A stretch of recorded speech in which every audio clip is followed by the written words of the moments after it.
My first question could be the development of artificial intelligence has been like compared even to the discovery of electricity. So what can we expect from the emergence of AI and where is the limit? Yeah, that's a great question. With respect to artificial intelligence as a technology, let's kind of rewind and think back in history in terms of what other forms of technology has transformed the globe in terms of its capability. And what we discovered is that every single large platform technology, such as electricity, as you mentioned, steam power, and so forth, has the limits in terms of what it ultimately will impact globally from a GDP output perspective. It's always been larger in scope. And how people discover ways to use that technology for other types of application is also much larger over time. And with respect to AI, it's clearly one of those technology that is going to be very transformative and impact every single industry globally. And so while there's a lot of focus today around technology, which is a very important part of it, ultimately the areas outside of technology from industries such as financial services, agriculture, manufacturing, automotive, and so forth, all these industries will see very profound impact, how they're utilizing AI to transform their business model. And a lot of estimates have been out there with respect to how big this opportunity can be. And they've estimated that over the next 10 to 15 years, it could enhance global GDP almost $16 trillion in incremental output.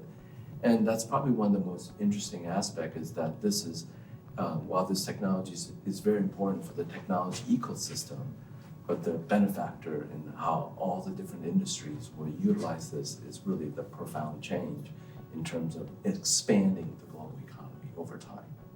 También hablamos mucho de ChatGPT. Entonces, ¿qué relación tiene o qué impacto puede tener ChatGPT en el mundo de la inteligencia artificial? Para nosotros es un impacto tremendo.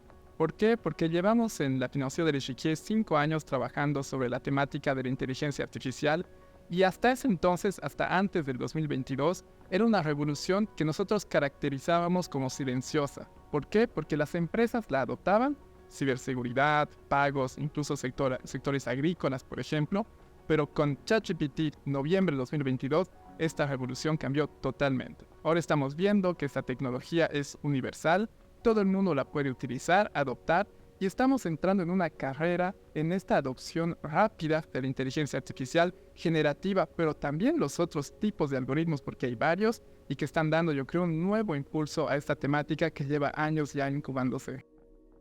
Vale, has comentado el tema de la inteligencia generativa. ¿Nos puedes explicar un poco mejor qué es?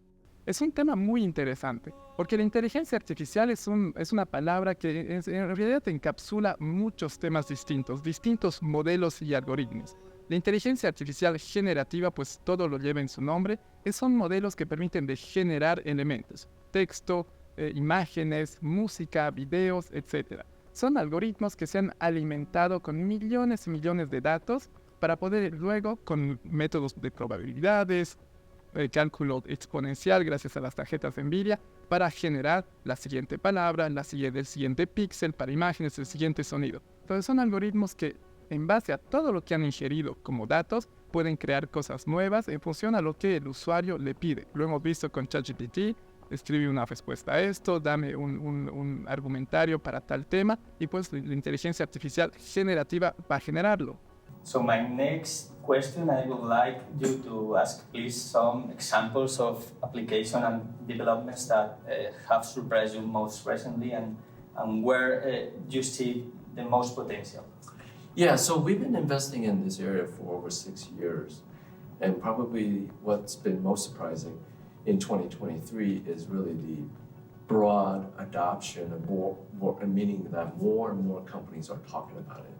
And these companies are not in technology. Yes, technology, a lot of companies make comments about their AI investment. It's really more the companies outside of AI. Specifically, you have large companies like financial institutions like JP Morgan, where the CEO is very vocal about how they have been able to derive capabilities from AI, where they think that how it will impact their financial model already, and how they think it will be more impactful in the coming years. In healthcare, drug companies like AstraZeneca they talked about in their earnings recently how many R&D people they have in developing artificial intelligence in the entire drug discovery. They mentioned they have over 400 data scientists inside the company, in researching ways of how they can utilize AI to expedite the process of drug discovery. So these big, formal comments by large companies, probably one of the most surprising things, because we always thought that they would keep it very quiet to themselves, because this is a competitive advantage for them, right? And you don't want to be very loud about what you're investing in, but the fact that they are, meaning that the progress that they're making is much more profound than what they've already been telling us. That's probably one of the most biggest surprise. But the other aspect is this ChatGPT technology. While companies around the world still trying to figure out what to do with it in terms of commercializing it, the number of mentions by companies, the number of users that's already experimenting with it in terms of how they can utilize it in their day-to-day job is very profound and very significant. And we do think that you're sitting here in a very large investment cycle that's ahead of us over the next several years.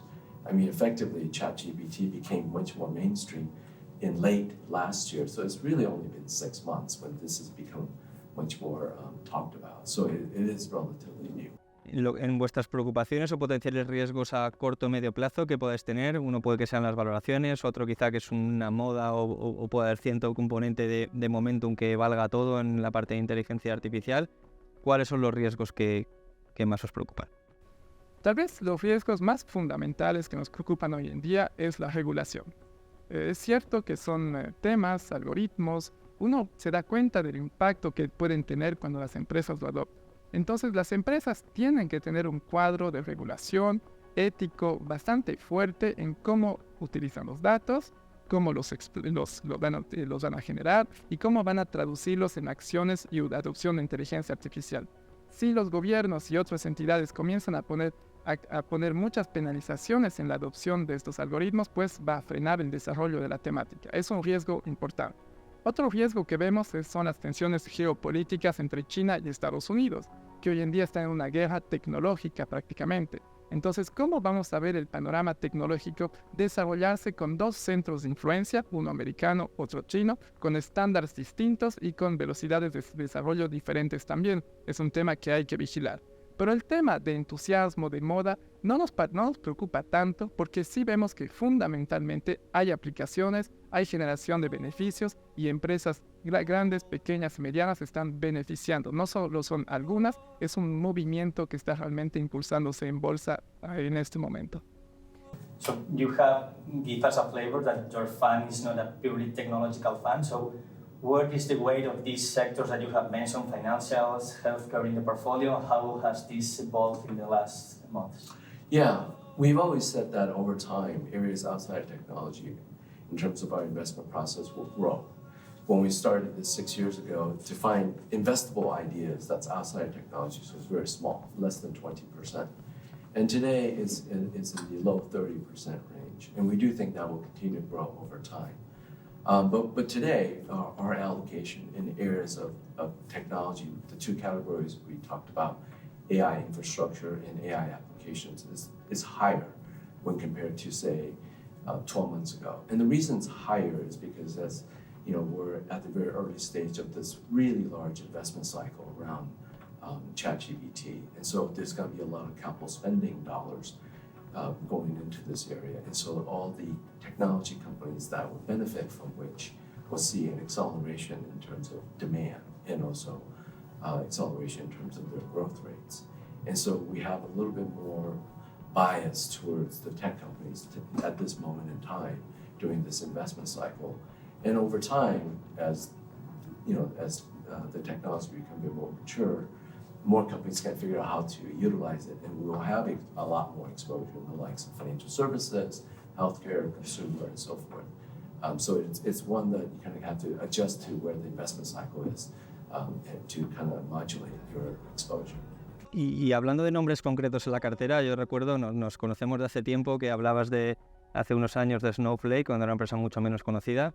ahora, aparte de estas grandes compañías que crees que debe tener toda cartera de inteligencia artificial, yendo a las que son más raras, más distintas, ¿qué joyas nos puedes contar 2 o 3 cosas que no conozca el público general y que pueda ser muy buenas oportunidades en vuestro fondo? Yo creo que es algo que realmente caracteriza a nuestro fondo. Es decir, a la vez tener empresas bastante conocidas, pero que justifican su posicionamiento en cartera porque tienen crecimiento, tienen tecnología y tienen valoración atractiva, pero también es poder expandir la visión, identificar empresas más pequeñas, menos conocidas. La primera que voy a evocar es la empresa Alteryx. Alteryx, que es una empresa de gestión de datos, permite de optimizar cómo las empresas que adoptan modelos y algoritmos de inteligencia artificial van a limpiar los datos, prepararlos para que luego los módulos de inteligencia artificial puedan absorber los datos.